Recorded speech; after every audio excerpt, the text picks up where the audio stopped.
INCA LANDS by Hiram Bingham. Chapter 17 Machu Picchu.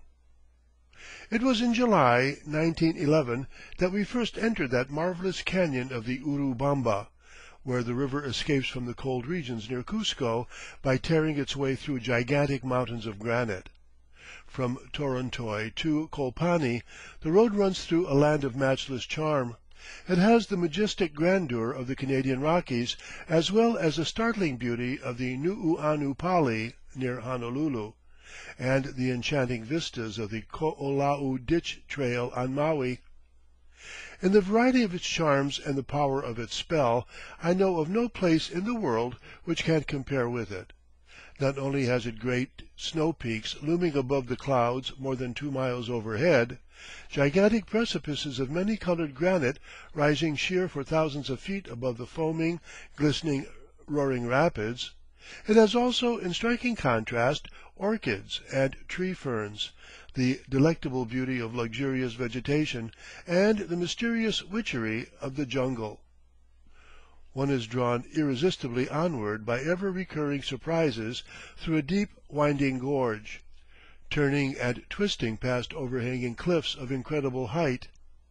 Above all, there is the fascination of finding here and there, under the swaying vines, or perched on top of a beetling crag, the rugged masonry of a bygone race, and of trying to understand the bewildering romance of the ancient builders who, ages ago, sought refuge in a region which appears to have been expressly designed by nature as a sanctuary for the oppressed, a place where they might fearlessly and patiently give expression to their passion for walls of enduring beauty. Space forbids any attempt to describe in detail the constantly changing panorama, the rank tropical foliage, the countless terraces, the towering cliffs, the glaciers peeping out between the clouds. We had camped at a place near the river called Mandor Pampa. Melchor Arteaga, proprietor of the neighboring farm, had told us of ruins at Machu Picchu, as was related in Chapter 10. The morning of July 24th dawned in a cold drizzle. Arteaga shivered and seemed inclined to stay in his hut. I offered to pay him well if he would show me the ruins. He demurred and said it was too hard a climb for such a wet day. When he found that we were willing to pay him a sol, 3 or 4 times the ordinary daily wage in this vicinity, he finally agreed to guide us to the ruins. No one supposed that they would be particularly interesting. Accompanied by Sergeant Carrasco, I left camp at 10 o'clock and went some distance upstream. On the road we passed a venomous snake which recently had been killed. This region has an unpleasant notoriety for being the favorite haunt of vipers. The lance-headed, or yellow viper, commonly known as the fer de lance, a very venomous serpent capable of making considerable springs when in pursuit of its prey, is common hereabouts. Later 2 of our mules died from snake bite. After a walk of 3/4 of an hour, the guide left the main road and plunged down through the jungle to the bank of the river. Here there was a primitive bridge which crossed the roaring rapids at its narrowest part, where the stream was forced to flow between 2 great boulders. The bridge was made of half a dozen very slender logs, some of which were not long enough to span the distance between the boulders. They had been spliced and lashed together with vines. Arteaga and Carrasco took off their shoes and crept gingerly across, using their somewhat prehensile toes to keep from slipping. It was obvious that no one could have lived for an instant in the rapids, but would immediately have been dashed to pieces against granite boulders. I am frank to confess that I got down on hands and knees and crawled across, 6 inches at a time. Even after we reached the other side, I could not help wondering what would happen to the bridge if a particularly heavy shower should fall in the valley above. A light rain had fallen during the night. The river had risen so that the bridge was already threatened by the foaming rapids. It would not take much more rain to wash away the bridge entirely. If this should happen during the day, it might be very awkward. As a matter of fact, it did happen a few days later, and the next explorers to attempt to cross the river at this point found only 1 slender log remaining. Leaving the stream, we struggled up the bank through a dense jungle, and in a few minutes reached the bottom of a precipitous slope. For an hour and 20 minutes we had a hard climb. A good part of the distance we went on all fours, sometimes hanging on by the tips of our fingers. Here and there a primitive ladder made from the roughly hewn trunk of a small tree was placed in such a way as to help one over what might otherwise have proved to be an impassable cliff. In another place the slope was covered with slippery grass, where it was hard to find either handholds or footholds. The guide said that there were lots of snakes here. The humidity was great, the heat was excessive, and we were not in training. Shortly after noon we reached a little grass-covered hut where several good-natured Indians, pleasantly surprised at our unexpected arrival, welcomed us with dripping gourds full of cool, delicious water. Then they set before us a few cooked sweet potatoes, called here kumara, a Quichua word identical with the Polynesian kumala, as has been pointed out by Mr. Cook. Apart from the wonderful view of the canyon, all we could see from our cool shelter was a couple of small grass huts and a few ancient stone-faced terraces. Two pleasant Indian farmers, Ricarte and Alvarez, had chosen this eagle's nest for their home. They said they had found plenty of terraces here on which to grow their crops, and they were usually free from undesirable visitors. They did not speak Spanish, but through Sergeant Carrasco I learned that there were more ruins a little farther along. In this country one never can tell whether such a report is worthy of credence. "He may have been lying" is a good footnote to affix to all hearsay evidence. Accordingly, I was not unduly excited, nor in a great hurry to move. The heat was still great, the water from the Indian spring was cool and delicious, and the rustic wooden bench, hospitably covered immediately after my arrival with a soft woolen poncho, seemed most comfortable. Furthermore, the view was simply enchanting. Tremendous green precipices fell away to the white rapids of the Urubamba below. Immediately in front, on the north side of the valley, was a great granite cliff rising 2,000 feet sheer. To the left was the solitary peak of Huayna Picchu, surrounded by seemingly inaccessible precipices. On all sides were rocky cliffs. Beyond them cloud-capped mountains rose thousands of feet above us. The Indians said there were two paths to the outside world. Of one we had already had a taste. The other, they said, was more difficult. A perilous path down the face of a rocky precipice on the other side of the ridge. It was their only means of egress in the wet season, when the bridge over which we had come could not be maintained. I was not surprised to learn that they went away from home only about once a month. Ricarte told us that they had been living here 4 years. It seems probable that, owing to its inaccessibility, the canyon had been unoccupied for several centuries, but with the completion of the new government road, settlers began once more to occupy this region. In time, somebody clambered up the precipices and found on the slopes of Machu Picchu, at an elevation of 9,000 feet above the sea, an abundance of rich soil conveniently situated on artificial terraces in a fine climate. Here the Indians had finally cleared off some ruins, burnt over a few terraces, and planted crops of maize, sweet and white potatoes, sugar cane, beans, peppers, tree tomatoes, and gooseberries. At first they appropriated some of the ancient houses and replaced the roofs of wood and thatch. They found, however, that there were neither springs nor wells near the ancient buildings. An ancient aqueduct, which had once brought a tiny stream to the citadel, had long since disappeared beneath the forest, filled with earth washed from the upper terraces. So, abandoning the shelter of the ruins, the Indians were now enjoying the convenience of living near some springs in roughly built thatched huts of their own design. Without the slightest expectation of finding anything more interesting than the stone-faced terraces of which I already had a glimpse, and the ruins of 2 or 3 stone houses, such as we had encountered at various places on the road between Ollantaytambo and Torontoy, I finally left the cool shade of the pleasant little hut and climbed farther up the ridge and around a slight promontory. Arteaga had been here once before, and decided to rest and gossip with Ricarte and Alvarez in the hut. They sent a small boy with me as a guide. Hardly had we rounded the promontory when the character of the stonework began to improve.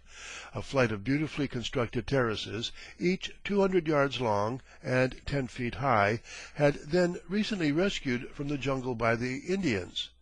A forest of large trees had been chopped down and burned over to make a clearing for agricultural purposes. Crossing these terraces, I entered the untouched forest beyond, and suddenly found myself in a maze of beautiful granite houses. They were covered with trees and moss and the growth of centuries, but in the dense shadow, hiding in bamboo thickets and tangled vines, could be seen, here and there, walls of white granite ashlars, most carefully cut and exquisitely fitted together. Buildings with windows were frequent. Here at least was a place far from town and conspicuous for its windows. Under a carved rock the little boy showed me a cave beautifully lined with the finest cut stone. It was evidently intended to be a royal mausoleum. On top of this particular boulder a semicircular building had been constructed. The wall followed the natural curvature of the rock, and was keyed to it by one of the finest examples of masonry I have ever seen. This beautiful wall, made of carefully matched ashlars of pure white granite, especially selected for its fine grain, was the work of a master artist. The interior surface of the wall was broken by niches and square stone pegs. The exterior surface was perfectly simple and unadorned. The lower courses, of particularly large ashlars, gave it a look of solidity. The upper courses, diminishing in size toward the top, lent grace and delicacy to the structure.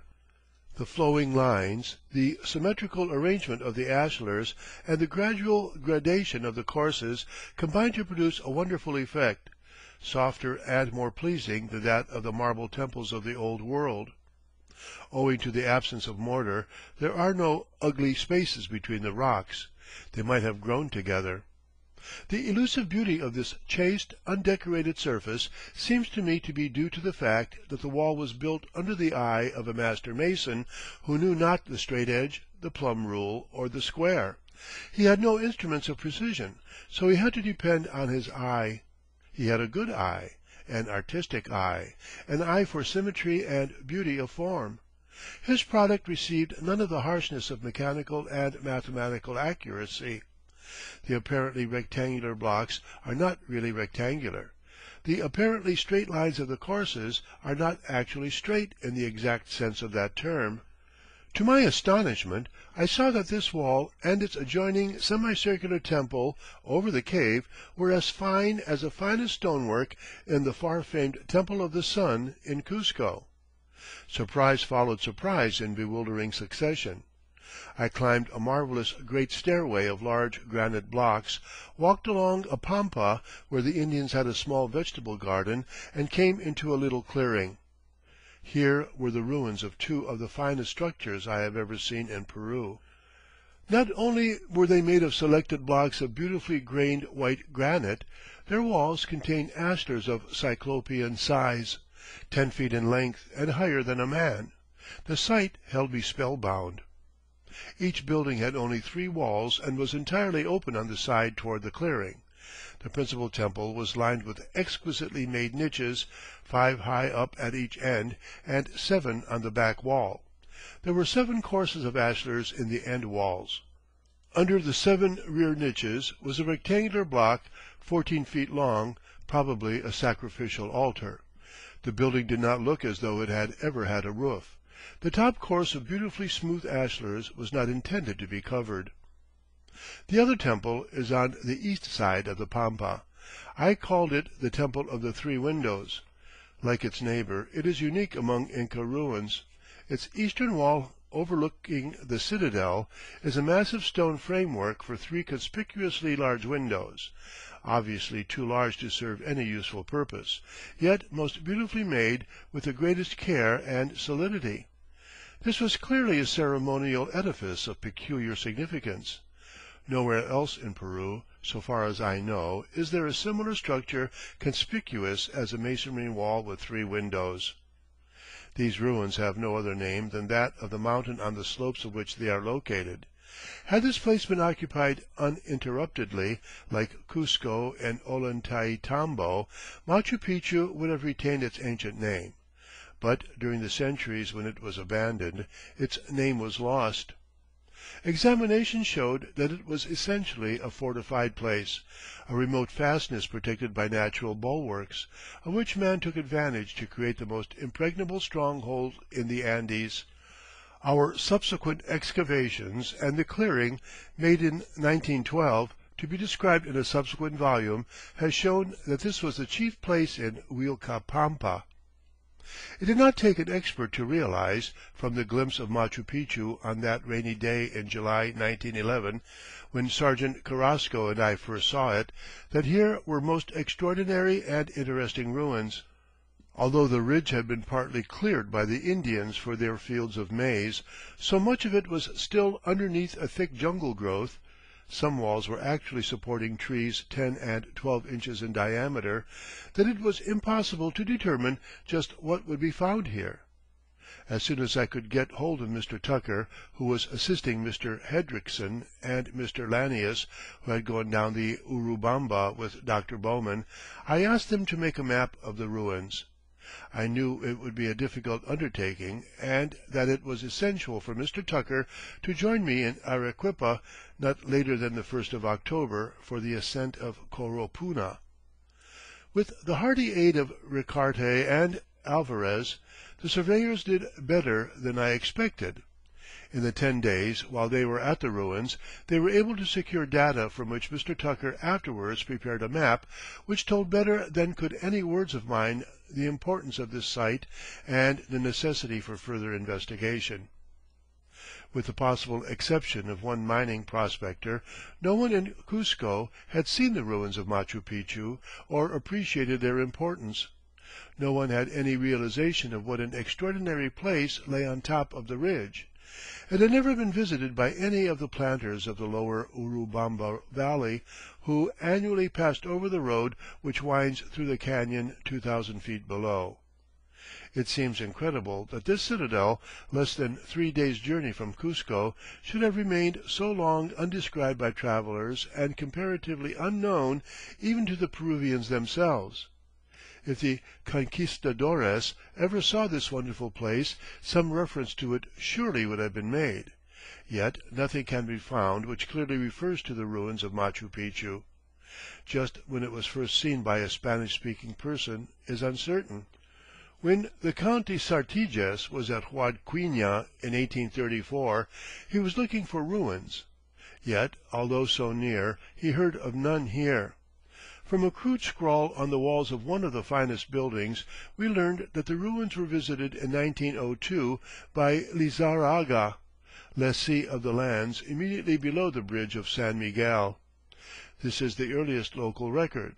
Yet some one must have visited Machu Picchu long before that, because in 1875, as has been said, the French explorer Charles Wiener heard in Ollantaytambo of there being ruins at Huayna Picchu or Macho Picchu.